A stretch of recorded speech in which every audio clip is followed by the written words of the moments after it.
नमस्कार, मैं जनभक्ता शिवम गौतम। और जिस तरीके से आज पूरे दिन घटनाक्रम रहे, भारत की सेना के 3 जवानों ने बलिदान दिया, उसके बाद चीन के भी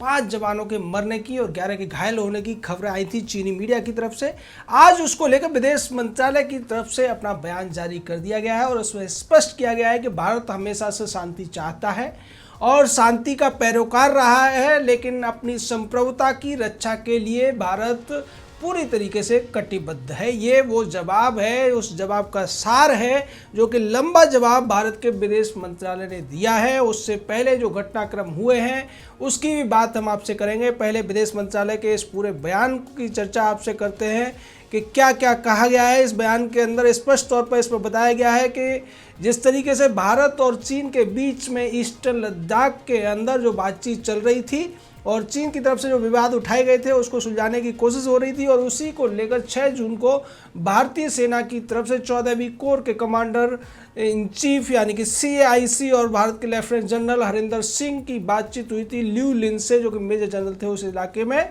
और उस बातचीत में कई सारी चीज़ों पर सहमति बनी थी। उसके बाद LAC पर जो गलवान वैली पर जिस पर अपना दावा ठोक रहा है चीन, उसके बारे में भी स्पष्ट कर दिया गया था भारत की तरफ से, चीन की आपत्तियों को दरकिनार करते हुए, जब चीन ने ये कहा था कि आप जो दरविक श्योक से लेकर दौलत बेग ओल्डी का जो रोड बन रहा है उसको भारत रोक ले, तो स्पष्ट कर दिया गया था कि ये भारत का इलाका है और भारत अपने यहाँ कुछ भी करने के लिए स्वतंत्र है। उसके बावजूद जिस तरीके से 15 जून की रात यानी 16 जून के बीच में जिस तरीके से चीन की सेनाओं द्वारा भारतीय सीमा पर आकर उपद्रव की स्थिति पैदा की गई और भारतीय सेना के ऊपर लाठी डंडों से हमले किए गए, उसके बाद दोनों देशों के जो सेनाओं की टुकड़ियां थी उनके बीच में हिंसक झड़प हुई, जिसकी वजह से भारत के 3 जाबाज सैनिकों को बलिदान देना पड़ा। लेकिन वही दूसरी तरफ चीन को भी भारी नुकसान हुआ है, दोनों तरफ नुकसान हुआ है। ये विदेश मंत्रालय ने अब आधिकारिक तौर पर कह दिया है। और साथ ही साथ विदेश मंत्रालय की तरफ से ये भी कहा गया कि अगर चीनी सेना के छुटभइये अधिकारी और उसके जो जवान हैं अगर अपने ही जो बड़े अधिकारियों द्वारा किए गए वायदे को मानते तो शायद ऐसा नहीं होता और दोनों देशों को नुकसान नहीं होता। ये चीन की हठधर्मिता और उसकी आक्रामक रणनीति का नतीजा है कि आज ये स्थिति बनी है। और इसको लेकर उन्होंने आगे स्पष्ट कर दिया कि जिस तरीके से यह था स्थिति पहले से बनी हुई थी, उसको लेकर आगे भी डिप्लोमेटिक स्तर पर बातचीत चल रही है और साथ ही साथ इसको लेकर सेना के स्तर पर भी बातचीत चल रही है। और ऐसा लगता है कि बातचीत के जरिए ये मामला सुलझ जाएगा और जो इसकी जिम्मेदारी है, जो कुछ हुआ है बॉर्डर मैनेजमेंट को लेकर, उसके लिए भारत पूरी तरीके से स्पष्ट है कि ये जो गतिविधियां चीन की तरफ से की जा रही हैं उसकी वजह से LAC पर तनाव उत्पन्न हुआ है। और हम उम्मीद करते हैं कि चीनी अपनी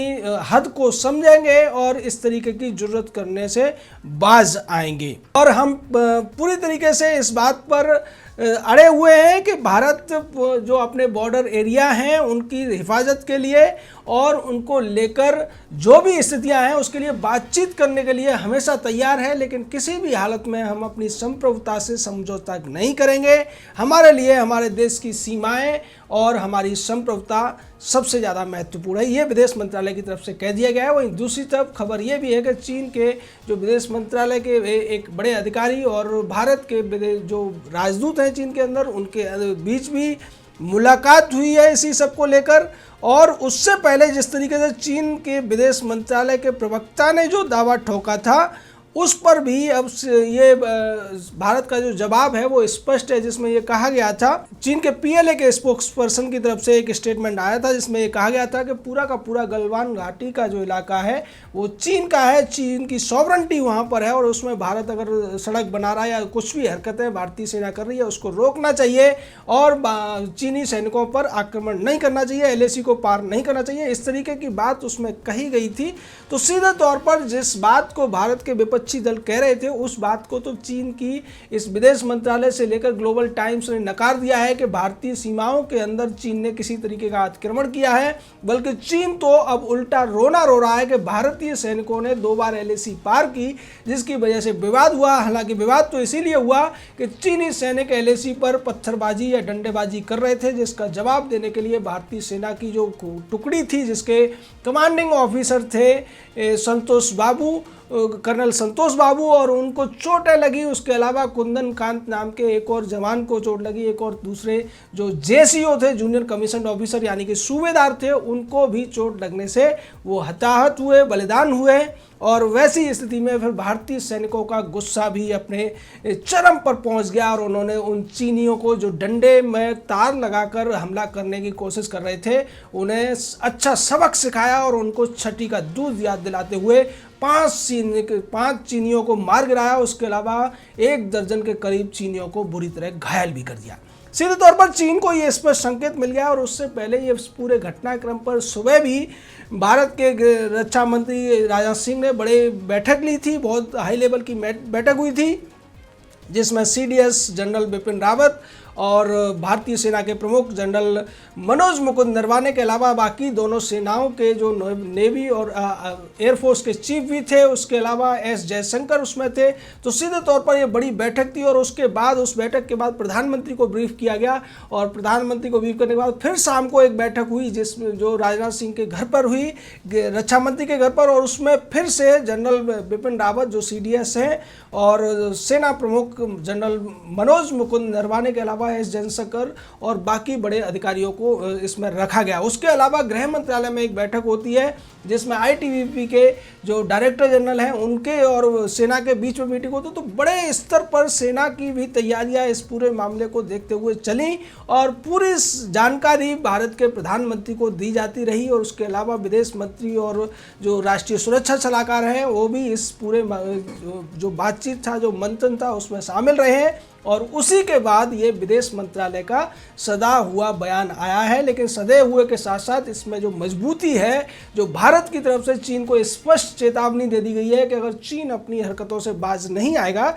तो भारतीय सेना किसी भी स्थिति से निपटने के लिए पूरी तरह से तैयार बैठी है। हालांकि पूरे दिन में जिस तरीके से चीन समर्थक भारत में कुछ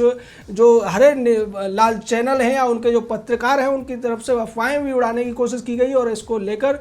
तमाम चीज़ें कही गई, लेकिन और सवाल भी उठाए गए। जिस तरीके से कांग्रेस ने सवाल उठाए कि अब तक प्रधानमंत्री ने इसके ऊपर कुछ क्यों नहीं बोला है, क्यों बयान नहीं दिया है, प्रधानमंत्री इस पर स्थिति स्पष्ट क्यों नहीं कर रहे हैं। लेकिन उन कांग्रेसियों को ये नहीं भूलना चाहिए कि ये जो गलवान घाटी का पूरा इलाका है या फिर दारुक शोक से लेकर दौलत बेग ओल्डी का जो इलाका है उसके दूसरी तरफ यानी कि पूर्व दिशा में जो इलाका है एलएसी के उस तरफ, वो भी भारत का ही हिस्सा है। लेकिन 1962 में इसी कांग्रेस पार्टी के प्रधानमंत्री रहे जवाहरलाल ने ये पूरा का पूरा इलाका आसानी से चीनियों को गिफ्ट में दे दिया था। पता नहीं कौन सी रिश्तेदारी जवाहरलाल की थी चीनियों के साथ में जो हिंदी चीनी भाई भाई करते हुए इस पर आपत्ति भी जताई नहीं थी उन्होंने। और जब संसद में सवाल पूछा गया था तो उन्होंने कह दिया था कि वो ऐसा इलाका है जहाँ पर एक भी झाड़ नहीं उगता है, एक भी हरी घास नहीं उगती है, तो उसकी हमारे लिए वैल्यू क्या है।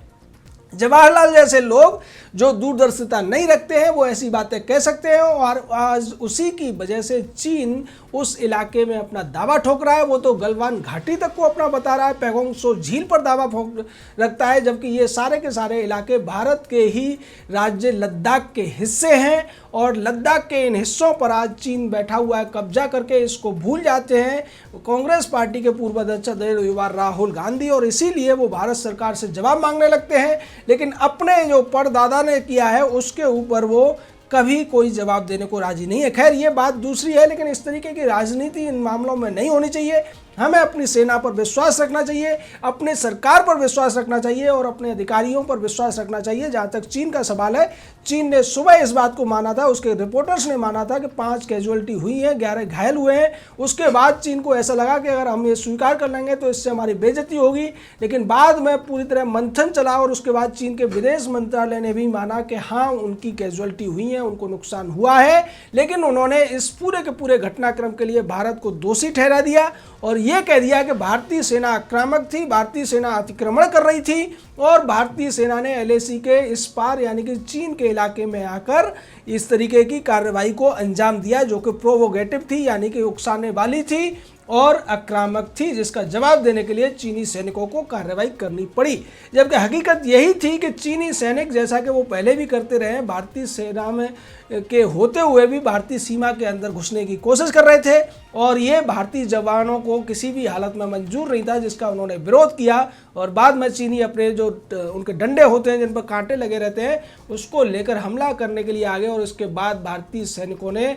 बहुत खूबी से उनके हर जवाब ऐसा दिया कि उनकी हर गोली का जवाब गोला वाला वारदात वहाँ हुई। हालांकि गोली नहीं चलने की अभी तक बात आ रही है सामने और दोनों तरफ से कहीं से भी ये नहीं कहा गया है कि गोलियां चली हैं। तो सीधे तौर पर अगर गोलियां नहीं चली हैं तो 50 साल का एक रिकॉर्ड अभी भी कायम है, लेकिन निश्चित तौर पर ये अब तक की सबसे बड़ी घटना है कि भारतीय सेना ने चीन के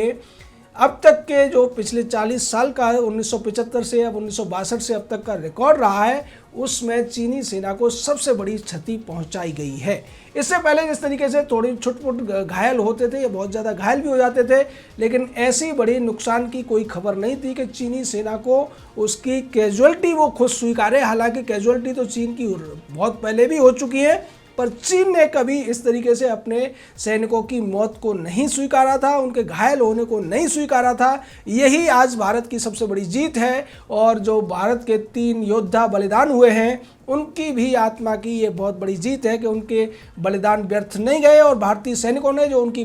खुद की कमान में थे, उन्होंने उनकी जो बलिदान था उसका बदला भी लिया है। जय हिंद, जय भारत।